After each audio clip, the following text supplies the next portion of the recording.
Okay, welcome into KC Sports Tonight, Tuesday, November 25th. Gabe, the Chiefs talked today. We heard from Patrick Mahomes and Andy Reid, so I've been operating as if it's Wednesday all day because our lives tend to run on kind of the Chiefs' schedule during this time of year. Obviously, a very short week for this team, 4-day turnaround, going from an overtime win over the Colts to now the Dallas Cowboys in Dallas in what's expected to be the most watched regular season game in NFL history. So no big deal. A little bit of a primetime stage. You got playoff stakes on the line. What are you watching for Thursday night? I am Thursday watching. afternoon. Yeah, Thursday afternoon. I'm watching for the fact that the Dallas Cowboys are a team that are coordinated defensively by Matt Eberflus. And if you are aware of his previous job, his previous employer, he was the head coach of the Chicago Bears. And the last time that his defense matched up with Andy Reid's offense, the Chiefs put up, I believe, 30 points in the first half. It was the first ever game that Taylor Swift attended a game. Wow, that feels And like it was forever one ago. of the easiest offensive games for a Chiefs team that struggled offensively throughout the season in 2023, and it was the highest scoring game. Now, the Bears were a much less competitive team than this Cowboys team is, and their offense was not as capable as Dak Prescott and CeeDee Lamb and George Pickens and all that. But the point still remains, Eberflus really likes to play a lot of zone coverage. The Cowboys don't have a lot of good man coverage corners, and one of the things that the Colts did that the Chiefs had struggles with, and that the Broncos did that the Chiefs had struggles with, because the Chiefs have struggled with it all season long, is beating man coverage consistently, and they really didn't do it much on Sunday until mid-fourth quarter when they decided we're just going to keep running mesh crossers and hope that Rashee Rice loses his guy, and eventually he started to do that, and it worked out.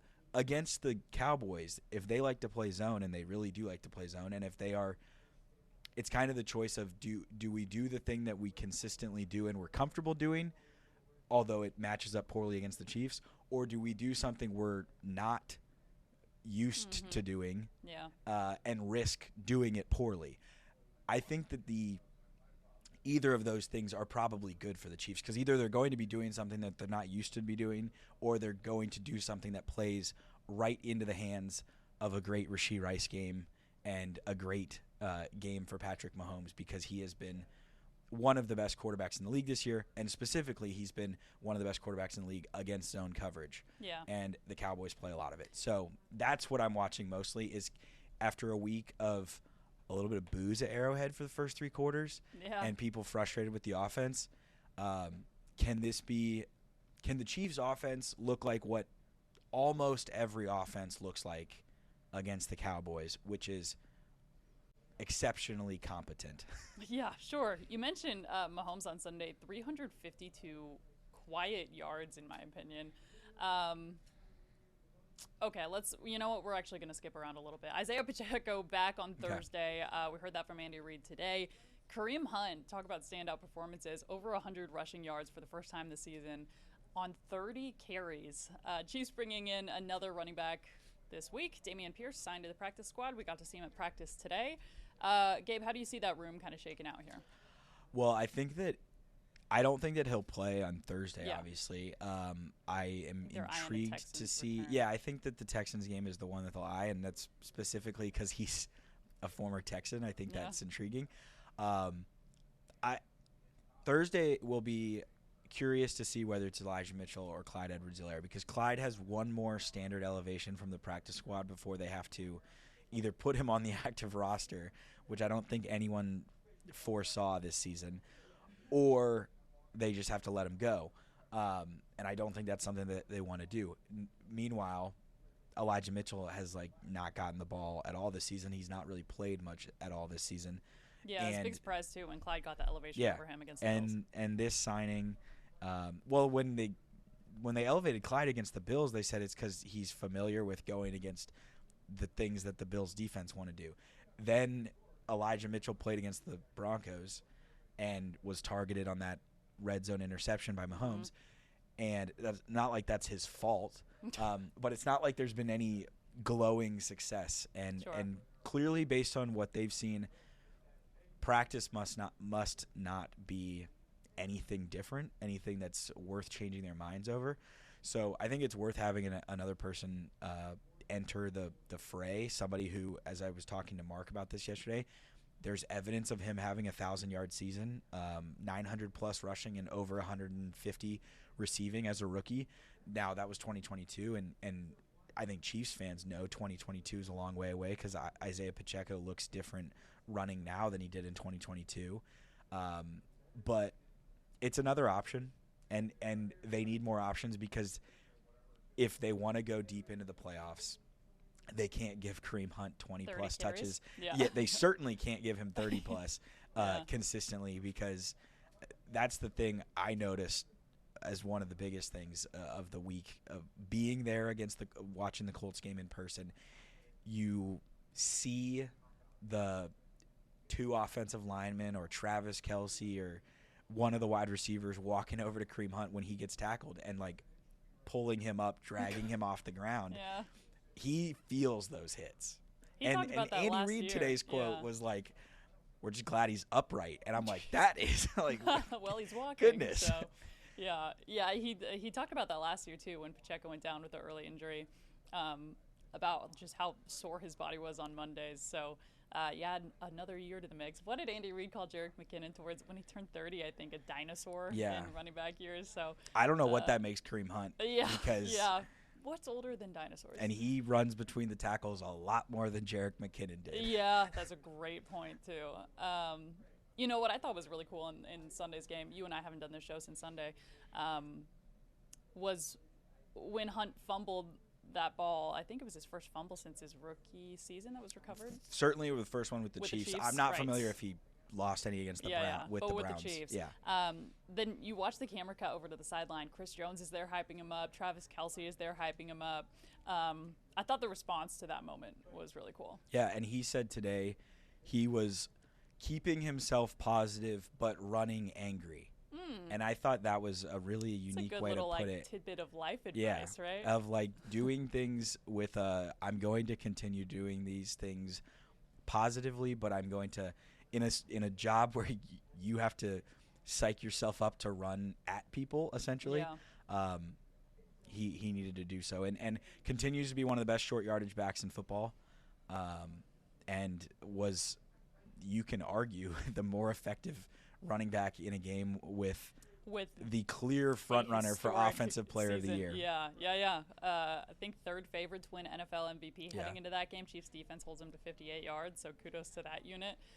Okay, hopping back a little bit, kind of looking at today's injury report. Noah Gray still in the concussion protocol. On what was the catch of the year? I mean, that was just unbelievable. Gabe, I know you watched it at the stadium. Did you get to watch the replay later? Yes. Yeah, just wild. Whenever I'm at games, I feel like I don't get the true appreciation until I watch it back on the slow-mo in hindsight. But he is out with a concussion. Very unlikely he plays Thursday. Trey Smith is reportedly going to miss several games with a simultaneous high and low ankle sprain. Huge. Obviously, he signed the NFL record-breaking contract for a guard over the offseason. Big part of this O-line. And then Chris Roland Wallace limited with a back issue. But Pacheco returning is obviously a positive. Mahomes also in the broadcast, I think it was on that touchdown drive, maybe the play before, kind of peeled back and there was a bit of a grimace on his face. He's on the injury report with a groin issue, but not limited, no kind of designations like that. He was a full participant today. Let's look ahead to, we're kind of in that like magic number period of the season where we're getting the percentages and tracking, how much help are we getting from our friends this week in terms of teams above you in the AFC playoff picture. Chiefs still in 10th, outside looking in, but they're one game back from all the wild card spots. Looking ahead, how do you feel about the road to the playoffs, and specifically, how big was that win over the Colts in getting there? It was, I think, based on the results of the weekend of the Texans winning and the Ravens vaulting themselves into the AFC North lead, where I think that the Steelers are like out of it. They're going to fall apart. Yeah. That's how I personally feel. And so I think that even though the Steelers are ahead of the Chiefs, I'm not worried about the Steelers. I think that you have to figure out I don't even necessarily know if you have to figure out as much as the Chiefs just have to go and win games and force the other teams to play near perfect football. That you're either stealing the Jaguars spot or the Chargers spot, and it is just going to be a matter of that Jags loss hurts even more now, doesn't it? if the Chiefs, if you just flip the Jags game, the Chiefs are, I think, based on playoff probability, what are they? You said they were in the 60s? 54. 54, okay. Yeah. And so that went down a little bit from this past weekend because of No help from the other guys. results. Yeah. If you just flip the Jags game, which would give the Chiefs the tiebreaker, it would put them in the playoffs as they currently stand, and it would just give them the tiebreaker over either the Colts or the Jaguars, so whoever doesn't win the AFC South. Yeah. I believe the playoff probability would have been somewhere in the 70s at that point. So that goes to show that squandering that one really hurts. Now, I still think that the Chiefs have one of the more favorable schedules down the stretch. And, yeah, you can say the Jaguars play the Titans twice. I think that weirder things that have happened than the Jacksonville Jaguars losing a game that they shouldn't lose. Yeah. And it wouldn't surprise me if they lose either of those. It wouldn't surprise me if they lose both to the Colts. And it wouldn't surprise me if they split them to the Colts. I think ultimately it's going to be really weird to see when the Jaguars go to Denver, who is everybody in Kansas City rooting for? Yeah. Because there is a scenario. When's that game? That game is, I believe, December 21st. Yeah. I could be wrong. But there is a scenario, and I know that people have written this part off, that if the Chiefs win out and they get to 12-5, that includes giving the Broncos a loss, and then the Broncos play still a game against the Packers, who are pretty good, still a game against the Jags, as we just mentioned, and then they will be playing the Chargers in Week 18 in a game where the Chargers, you presume, will need to win to have any chance to make the playoffs. So there's a world where the Chiefs, if they get losses to the correct teams to the Broncos, could tie at 12-5 and steal the AFC West. Now, a lot has to happen. I see the but math. I'm just saying, we watched the Broncos beat the Jets by 2, the Colts by 2, the Raiders by 3, and the Chiefs by 3. Yeah. And I think that the consensus of everybody has been that the Broncos' defense is incredible, the offense is sketchy, and we don't necessarily know if we trust Bo Nix. So I don't think it's out of the realm of possibility that the Broncos go like 3-3 over the last 6. Yeah. Now, the Chiefs have to play near perfect football to make that even matter. But all of that is to say, Thursday is important for keeping the momentum rolling.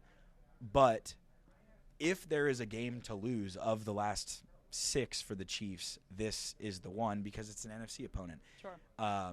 Now, I think that you can like mentally erasing what it means from a tiebreaker standpoint and all of those kinds of things.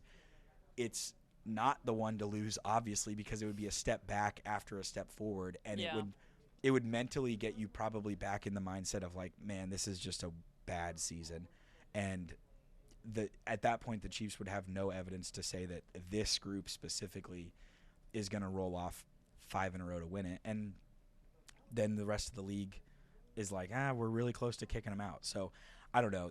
They need to play. Ultimately, in my opinion, they need to get to Week 18 not needing help. Because if there is a scenario where the Broncos can leave them out or the Colts can leave them out by losing, those teams are going to do that. Yeah. And all of the conversations that people in Kansas City had where it was like, tough luck, to people in Cincinnati who were like, the Chiefs don't want to see the Bengals in the playoffs, so they just let the Broncos beat them. Yeah. And not worrying about injuries and all that kind of stuff.